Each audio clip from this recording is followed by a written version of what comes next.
It is. I'll call the meeting to order. We'll have our invocation and then our pledge of allegiance. Father, we thank you for this day and all your many blessings, Lord. We ask that you help us tonight as we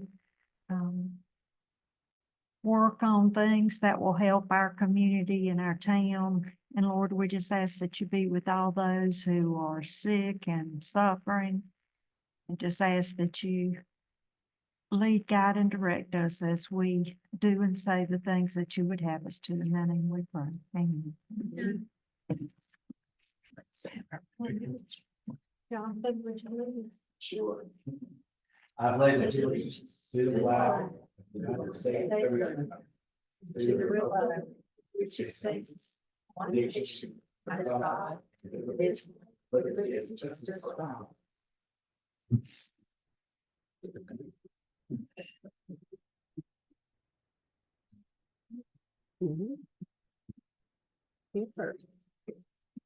Okay, you have your minutes from the November meeting that are included in your packet.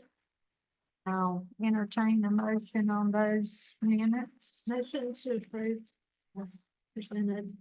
Have a motion, is there a second? I second. All in favor, say aye. Aye.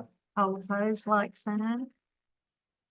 Right, those carried. I will turn it over to Sean. All right, that sounds good. Well, tonight is exciting in a lot of different ways. We've spent a lot of time over our past several meetings discussing stormwater and what it is and what the purpose of it could be or should be. We've had a couple of projects along the way. We've had a stormwater master plan that's come through the planning board. We've had review of our existing stormwater ordinance draft proposal that has been discussed at the planning board level. We've had some legal review definitions discussed at the planning board level. And tonight we have, if you recall at the last meeting, we as a planning board recommended for the board of commissioners to consider and ultimately approve a stormwater ordinance project, which is aimed at creating a stormwater ordinance and then implementing a stormwater ordinance. So tonight we have a project kickoff. And as you can see in your agenda packet, there's a couple of materials there, which I invite you to follow along. We also have Miss Amanda Hollingsworth with us Ravenel with us virtually. Throughout this process, you'll hear from her and her team, both virtually and in person, depending on the steps that the project is at. She'll really explain a little bit of that, I think, tonight in her presentation and the process and what to expect and what steps to take and all the good things that go into creating an ordinance like that, particularly with the opportunities and challenges here that exist in and around White Lake. So having said that, I will turn it over to Amanda for her presentation and we'll go from there. All right. Yeah. Thank you, Sean. And good evening, everyone. My name is Amanda Hollingsworth. I am going to attempt to share my screen here. And again, it should follow along kind of with the items that you have in your packet. But I guess before I start, just wanted to check to make sure you guys are able to hear me and that you're able to kind of see where I am on the screen. We can. Mm-hmm. All right. I can't interact with your microphone. See. Okay. Well, I think with that, Sean, thank you again for kind of getting me kicked off and framing this project. Again, as Sean had mentioned, I work with the firm Withers Ravenel. We were hired by the town of White Lake to work on developing a stormwater ordinance. We were selected through the on-call that we have with the town. And as Sean mentioned, I know that you guys have kind of been talking about this in previous meetings, but really today we just wanted to kind of get this project kicked off since we're sort of at the official beginning of the project, and wanted to take this time just to again, kind of rehash the purpose and a little bit of the background, and then use this time to kind of go over what we're planning as far as timeline and steps for this project. and kind of where we're thinking, or would love to have that planning board input as we go along. So again, really the purpose of this project is so that we can develop a stormwater ordinance for the town that provides the town that authority to enforce practices that benefit the town in reducing stormwater runoff volume. So just, quantities of water and pollutants.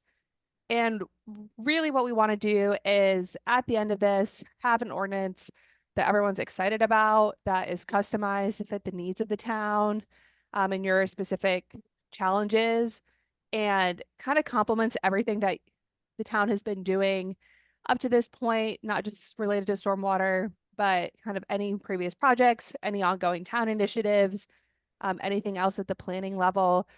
Because again, we want to make sure that at the end of this, we don't have something that's just going to continue to sit in draft form, or something that's not going to get support from both the planning board and the town. So, I mean, that's the goal, is to find something that, is really specific to the town, that everyone can kind of get on board with by the end of this, to actually get this implemented so that the town has this step to have the ordinance in place moving forward. And as Sean had mentioned, just a little bit of background that the town has had a draft stormwater ordinance developed in the past as part of a 205J grant effort. It's currently in draft form, was never adopted. And then the town was awarded money in December of 2022 for the Golden Leaf Foundation for the Stormwater Management Plan. As part of that plan, which was adopted, I was about to say earlier this year, but in 2024, there was a review of stormwater management techniques and other regulatory policies in peer communities, really just to start identifying things that other communities are doing, and kind of just starting to build that base of considerations of policy recommendations or requirements that the town could start considering, just kind of based on what other communities are doing and what those other communities have found have worked for them. So again, there was no ordinance development that came out of that Golden Leaf project, but had started that kind of peer community review to look to see what other people are doing. And as Sean mentioned, we're aware that, you guys at this planning board level have had continued conversations about the ordinance, both that previous draft ordinance and just discussions in general kind of moving forward. So again, this is similar to the purpose, but why are we spending time developing this ordinance? And it's really a mix where, we want that critical component of environmental protection, especially with you guys kind of living in this nice area where we have the White Lake there, this nice public amenity, having that environmental protection while also looking towards sustainable development. And with increased urbanization or development, we just want a way that the town can kind of efficiently and effectively just help protect both water quality, but also prevent flooding, and also safeguard man-made structures and natural ecosystems. So again, it's really trying to marry all of those different things together, of both the water quality, making sure we're kind of protecting the ecosystems, the environment, that side of things, while also trying to make sure that we're thinking about quantity as well, and making sure that something doesn't go in that's going to create adverse flooding impacts on man-made structures, or streets or things like that moving forward. And really a lot of this just stems from that when there's kind of urbanization or development, you kind of change those characteristics of what the stormwater is doing once it goes from rainfall and hits the ground. So when you're changing it and it's suddenly hitting a parking lot with pavement compared to landing in a nice field, you can see increased volumes of runoff and rates that are entering streams, that are entering your stormwater infrastructure. you don't have as much water kind of filtering into the soil. And that really just leads to kind of a bunch of different problems that could occur depending on the situation. But you could have erosion and scour. You could have increased sediment deposition at other places. You can have degradation of the water quality because you're just kind of picking up pollutants and you're not letting it kind of soak into the ground. You could have higher peak flows in your storms because your water now is moving faster. You could have more frequent flooding. And then again, you could have negative impacts on ecological systems in communities. So again, really just trying to set the town up to, as you know, there's urbanization or development, to try to kind of balance everything, but prevent adverse impacts to the town, kind of in a myriad of different ways, both that quantity side and the quality side as well. So this would be kind of wrapped up the first page here. So kind of flipping to the second page at the top here, we have a very rough kind of outline of just the project timeline and milestones and what this is going to look like over the course of the project. We're kind of anticipating that this is about like a 6-month time frame. So again, we're kind of getting this project kicked off at the beginning of the year in January. Our next step, which I'll kind of go into some of these tasks a little bit more detail next, but we'll review existing documents, both at the town level, at the county level, gather any input that has been provided or you guys have discussed previously, kind of gather that January into February, where we'll start kind of developing that draft ordinance. As we kind of move into spring, once that draft ordinance is developed, we'll have something that we can then provide to the town and the planning committee for review and input. And with that, we've kind of planned for a couple of rounds of like comments and comment responses. And again, just making sure that we're not overlooking anything, that everything's being considered, that we have the buy-in, and that we really have both, town staff input, but the input from this group as well moving forward. So we'll kind of be doing some iterations as we all kind of work to get a finalized draft.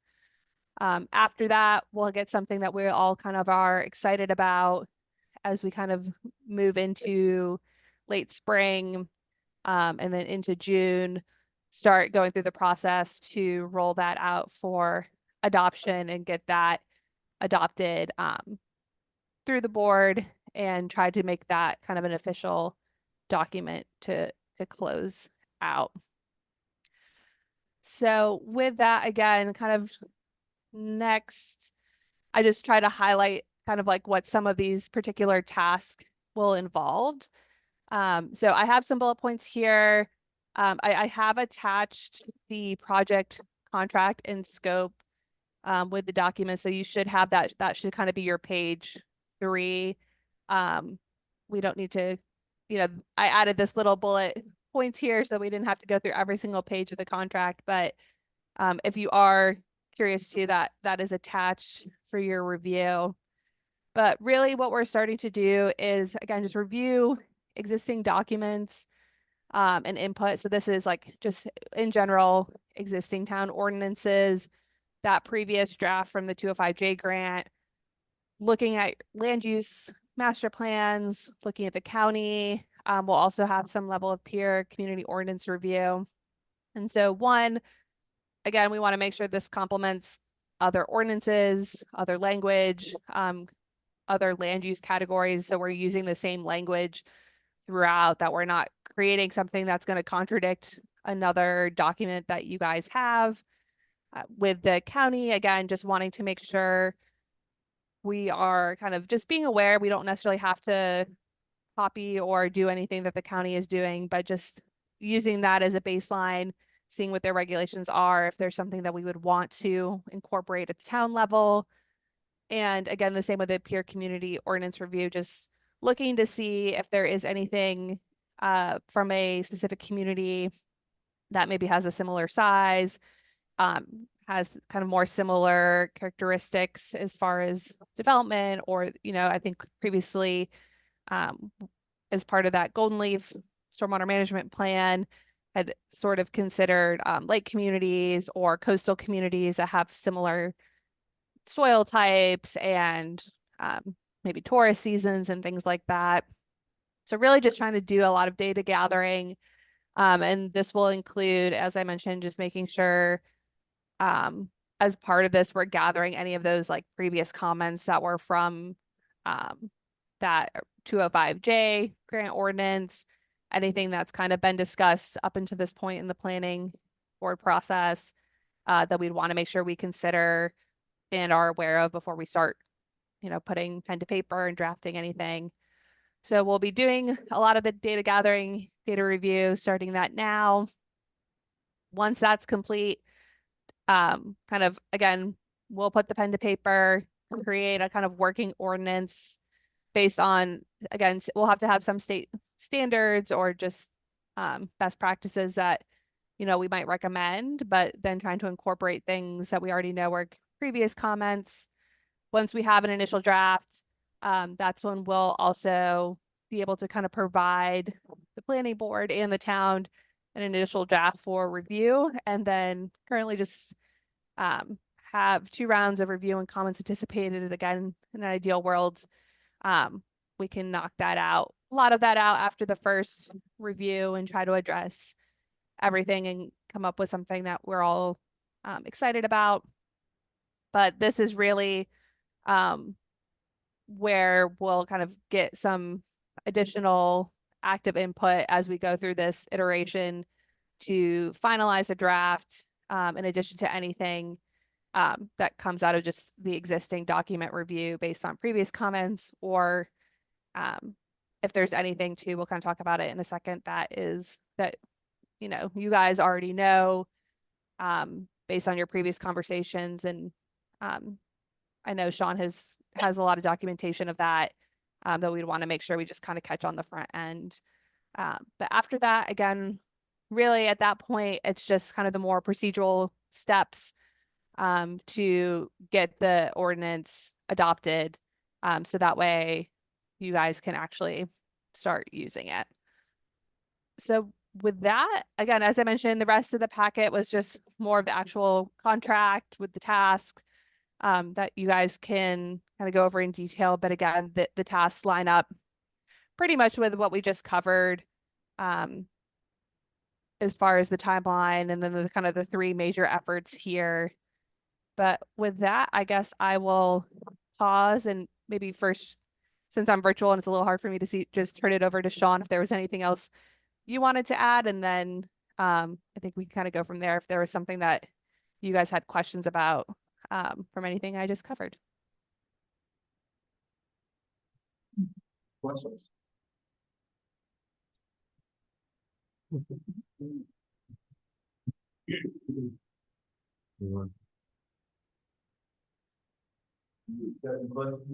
We'll have a public comment period towards the end of the meeting. Is that still with the volunteer fund? She won't be a part of the public comment period, no, sir. But we will receive public comments, and we can certainly. My comments are directly related to the scope of work that she going on. Okay, I can receive those comments from you, and I'm happy to facilitate. Yes. Ms. Holland, we're gonna have a quick conversation. Sir, this is not a public comment period. Thank you. Yeah. Any other questions for the planning board? All right, thank you, Amanda. All right. Well, again, if you guys need anything, feel free to let Sean know, and he can help pass it along to make sure that we're aware of it.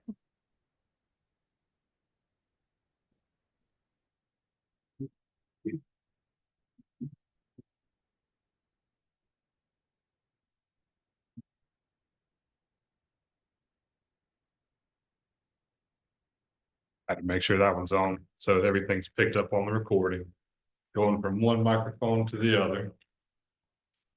Let me formally apologize. I'd be remiss if I didn't recognize our new colleague with us tonight, Ms. Tina Merritt Smith, who has been appointed as the new town clerk, who will now fill the role of liaison to the planning board amongst many other exciting opportunities at the administrative level for the town of White Lake. But should have announced her earlier, even asked Chairwoman Joy if I could say something, and then it just slipped my mind. So I apologize to you, Tina, but want to make sure that the planning board's aware of who. All right, so I want to, as you see in your agenda, item number 3, just give you a brief review of what we've talked about.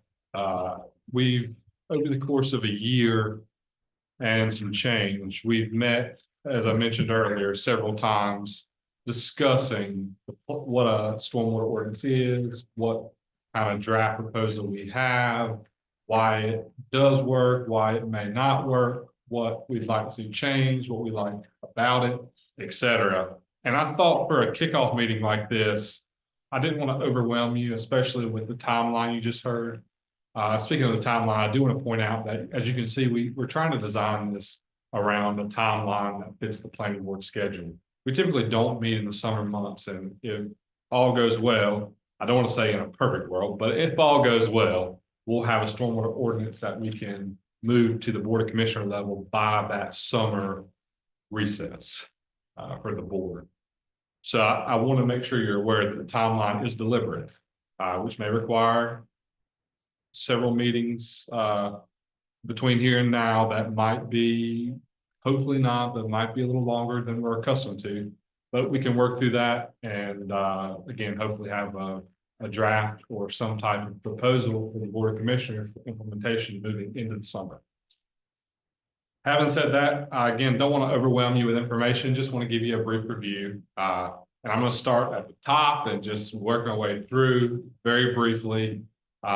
And some of it may be repetitive to Ms. Hollingsworth's presentation, but I want to remind the planning board that a stormwater ordinance is essentially a standalone document, but that it does work in conjunction with the planning and zoning code, as well as the land use plan, as well as for the town of White Lake, the addendum of the lake management plan. This is the goal, to make a document, create a document, establish a document that works in harmony, works in conjunction, works in support of, and although it's a standalone document, it's part of the process for development, whether it's redevelopment, whether it's new development, whether it's any type of existing development conditions, but all of this working for that, well, for multiple reasons, but primarily reasons that Ms. Hollingsworth mentioned in her proposal of creating and establishing guidelines for which stormwater drains, for which existing lake water is protected, for which property owners are protected from runoff, and additional features, we'll call it, of stormwater ordinances.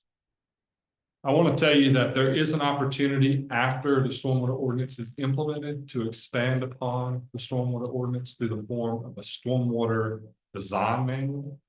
And we've talked a little bit about those, but just so you know, they are typically consisting of siting, design, installation, operations, and maintenance information regarding stormwater structural protections.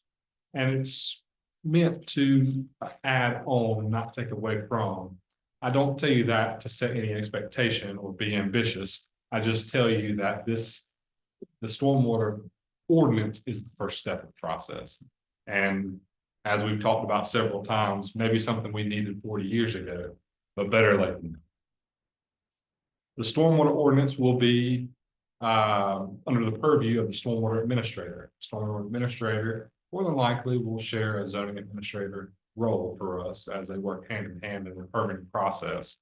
But that will be the designated staff member that is in charge of enforcement, in charge of answering questions, working with the planning board on difficult or potential variances in the stormwater ordinance and things of that nature. So we've had some existing draft proposal concerns that we've discussed at the planning board level. And to summarize briefly, the initial draft was created during the 205J grant that the town received as part of that process. That was a combination of stormwater work through observation of existing conditions, things like outfalls, things like runoff that was coming through drainage areas, and then a stormwater ordinance draft that was put into place. Specifically on the draft proposal, some of the concerns that the planning board has mentioned along the way, and I want to bring them back to your attention so that you're thinking this way moving into ordinance development with Withers Drive and now. But some of the concerns were definitions themselves of the stormwater ordinance and how they related to enforcement of the stormwater ordinance and practices set by the stormwater ordinance. There was some concern of the cost bared by citizens to come into compliance with the stormwater ordinance in terms of fines and how many days would be applicable before a fine was enacted, and at what point was a fine too much in terms of you're asking a existing property owner to do something very specific they may not have the financial means to do, and a fine may not be applicable. So there was some concern on the cost bared by citizens. There was some concern of realistic expectations of the ordinance for existing property owners specifically. An example of that would be a buffer zone around the lake, where some property around the lake, some parcels around the lake are already so constricted, or they are in some ways already set to a specific size. And that may be a relatively small size in relation. Adding a buffer zone to that would then take away from that existing property and could create concerns with property value and could create concerns with use of property and things of that nature. There was some concern, if you recall, at our last meeting on the mandatory standard versus discretion standard on the terms and the conditions set forth, particularly as it related to existing property owners. And that gets back to one of the first concerns I mentioned on the cost bared to the citizens in terms of you will be made to do this or you should be made to do this. And if you recall, Parker Poe, who reviewed that through a grant received by the League of Municipalities, suggested that we use discretionary language for many reasons, but primarily to avoid any potential problems and to give the town the leeway to work with individual property owners versus holding everybody to the same standard. And as we know, zoning in White Lake is anything but everybody is the same standard. Again, because of the lot sizes, because of the development that existed before the zoning code was ever put into place. And in some ways, trying to put a circle in a square hole. It just doesn't always apply as apples to apples and oranges to oranges. There was also some concern with drainage into ditching systems that may not, and in most cases were not, designed to handle additional flows or direct flows as a means of draining property, as a means of draining roads, as a means of clearing ingress and egress. That's going to be a conversation that takes place particularly on the runoff side of the stormwater ordinance in terms of directing whether it's new development, existing development, or redevelopment, and how property owners hold water on their property and slopes that are existing and stormwater control measures that may take place. But we need to be cognizant that the stormwater infrastructure, quote unquote, lack of a better term, may not support just sending everything into ditches. I know we've had some concern about Turtle Cove past and the low-lying areas of Turtle Cove, and the water's basically coming over the ditch bank in a short amount of time during a heavy rainfall. But Turtle Cove, that problem is not exclusive to Turtle Cove. A lot of White Lake is a bowl or flat, which does create a lot of challenges in terms of where to send water and how to keep water away from pooling in specific areas and or property damage caused to property owners in low-lying areas at the end of the street or towards the lake. I should also note that it seems like everything here is either sloped in a bowl or sloped towards the lake. So there's some challenges that are existing before any of us came into the picture that need to be addressed, and if for nothing else, to be cognizant of that they exist. What the workaround is may not be addressed in the stormwater ordinance, but just keep that in mind that we are dealing with a relatively flat topography. There were some challenges, excuse me, if you recall, to connecting the zoning ordinance with the zoning code. I mean, the stormwater ordinance with the zoning code, particularly as it relates to the lake management plan. It's always been my goal, and I think I share this goal with the planning board, that our ultimate product of a stormwater ordinance works in harmony with, not in place of or despite. And we've spent a considerable amount of time since I've been here and long before I got here in studying different conditions of lake management, studying conditions of lake clarity and lake quality. And it's important that we put forth a product that enhances those studies and does the best that it can to elevate those studies, recognize those studies, protect those waters, enhance the clarity, etc. There was also, as you recall, some concerns over the existing stormwater outfalls that I mentioned were identified in 205J grant and what to do with it. For your knowledge, as you may recall, there's been a map that has been displayed for the planning board before, but there's roughly 55 to 57 outfalls that exist today that drain into the lake, some bigger than others, some used and some not used. But those, I think I should say it's important to note that those were not illegal at the time they were placed. In fact, the solution to pollution was dilution for a long time. I mean, it was just kind of what you did, but now we've recognized they could have a harmful impact. And the state has recognized that regulations have been developed where property owners cannot change the elevation of the lake, they cannot drain into the lake, so forth.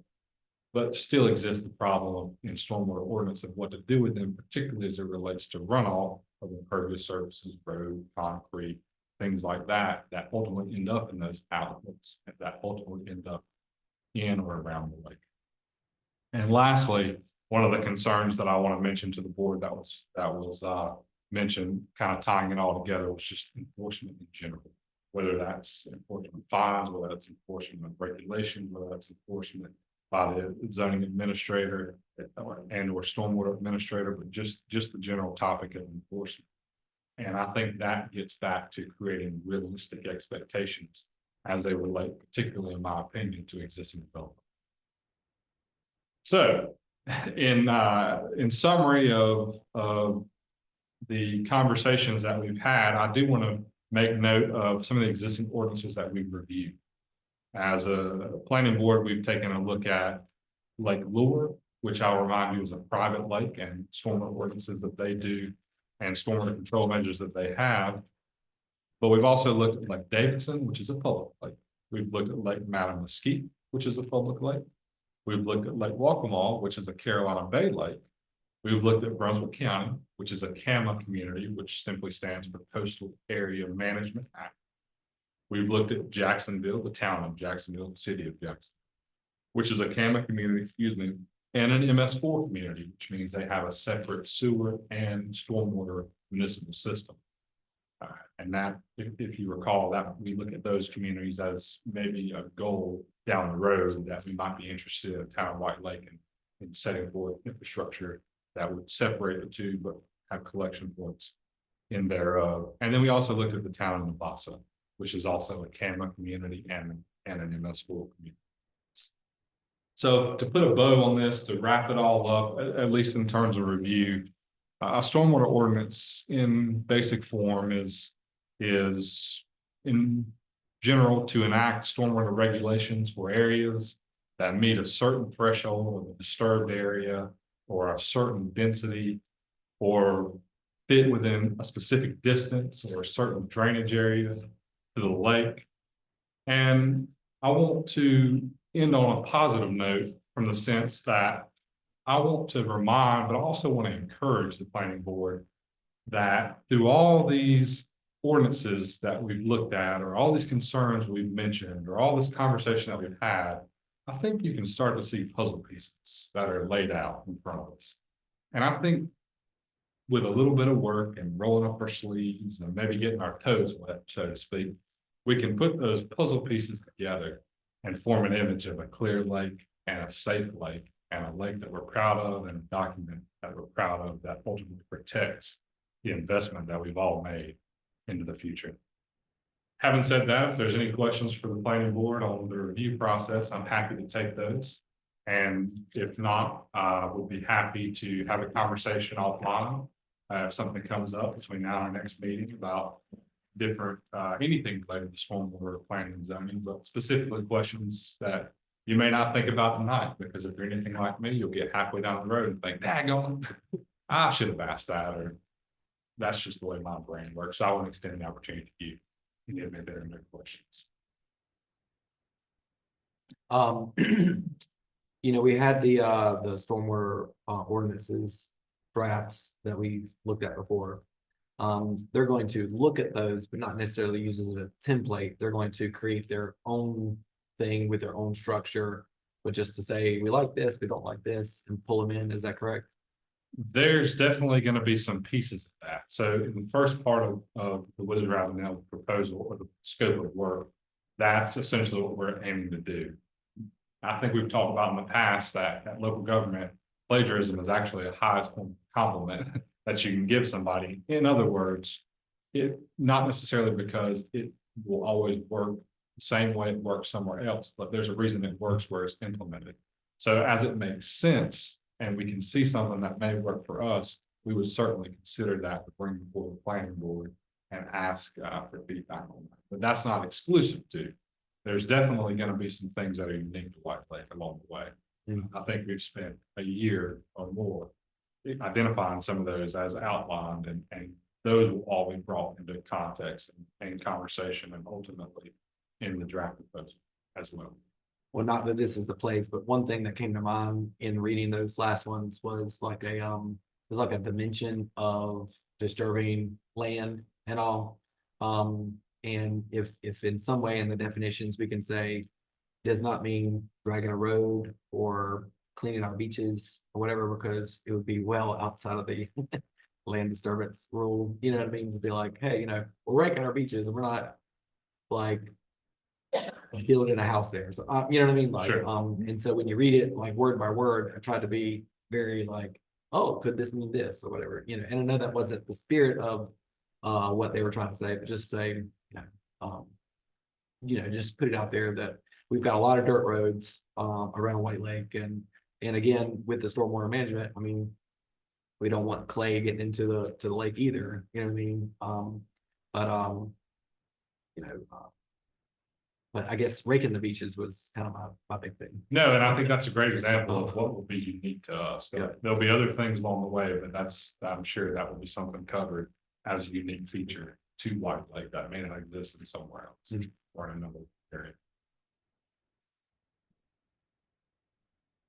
All right. Well, thank y'all for your time tonight. Thank you.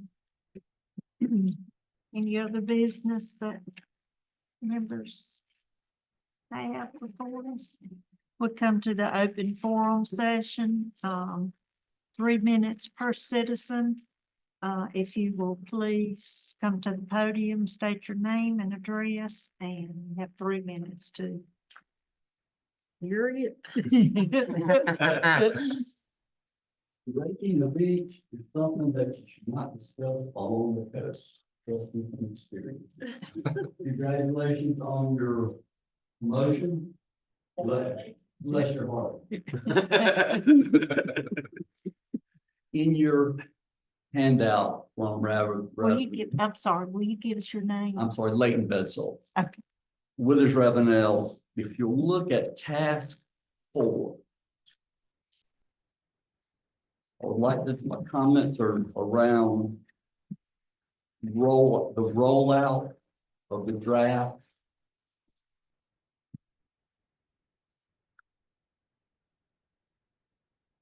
I understand we've got time constraints here and we want 3 minutes, whatever. When you're rolling this out to the planning board before it goes to the council, an open dialogue from the citizens to the PM is a lot more effective than filtering it through the manager. Just saying that from experience. So the rollout, if we could combine a public Q&A with their rollout with you, so we could get a diverse opinion of comments. Your point of existing, proposed, how do they fit in the ordinances? I think people will want to know how this ordinance will affect their private property and their business property. Raking of a great example. So I urge that coordinated effort with the citizenry and the beacon. My next comment is also under task 4, is the exclusion section, where they talk about what's not included in this task, in this work order. There was a list of about 12 things. When I saw an exclusion table in my scopes of work, and something told me that there may be another task ahead of that. I don't know if there's going to be a state stormwater permit required here, or if it's just going to be the review of a state agency's engineer. I don't know. There should be plenty of PM money in their budget. They're at about 20%. The time, though, the time for those reviews by agencies, interested parties, that really wasn't reflected. And I know it was a draft schedule. It was a very broad brush schedule. But that needs to be addressed as well, because the state agency has a stack of reviews like this on every desk. And you start down here. So, participation, and then exclusions, and if they know we're going to have someone else review this, let them go ahead and put that in the schedule. That way we'll know, instead of being surprised at the end and everybody asking why we're behind schedule. Thank you very much. Thank you. Mr. Bledsoe, if I may, I just want to address the public Q&A, and that is something that I think will be implemented at some point in some way. I can't tell you tonight what that looks like, but absolutely public feedback is important. And I don't mean to cut you off and not give you the opportunity tonight. But that is, I just want you to know that's part of the process. I understand. And an important part of the process. The planning board ultimately is here to make a recommendation and consist of citizens in the community, but they certainly don't represent in totality. Oh, I understand. So by all means. Everybody's got their mindset, and that's cool. It's all cool. It's just history came with the old man. And if we get that guy with the water chewing back with opinion early, about midway the project, we're going to go, that rest was right. Well, we heard him early. I would say that is one benefit, and we can certainly talk more, after the meeting, but I would say that's one benefit that we do have going into this, is we have a subset of data. We're not starting fresh. That's good. That's really good. Yeah. But I can hear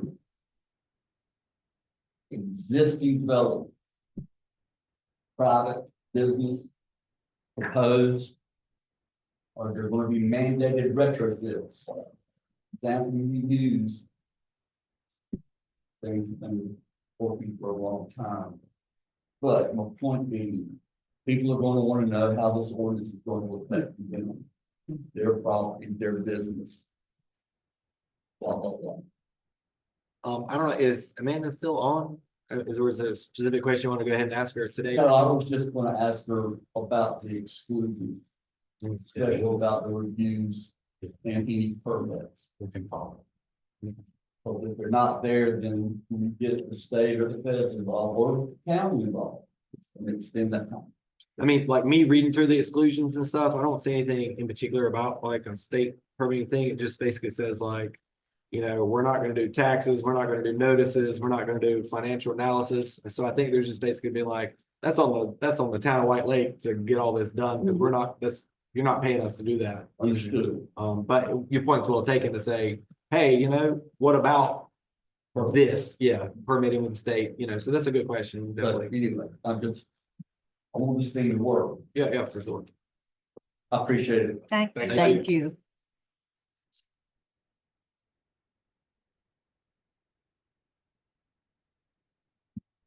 one last, thing before I ask for adjournment. It's not a good time, but I'm tendering my resignation. Lord. I started back to work, a third job, so it's just too much right now. So, as I stated in my letter, I've enjoyed the many years that I've been, I have no idea when I started, but it's been a long time.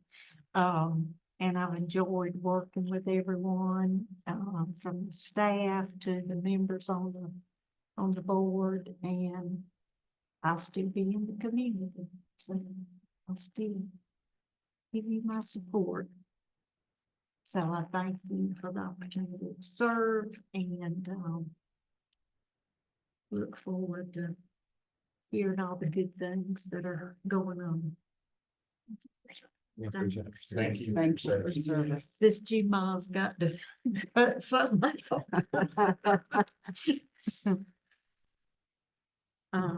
So with that, I'll entertain the motion to adjourn. So there's nothing. And the motion, is there a second? All in favor? Aye. Aye.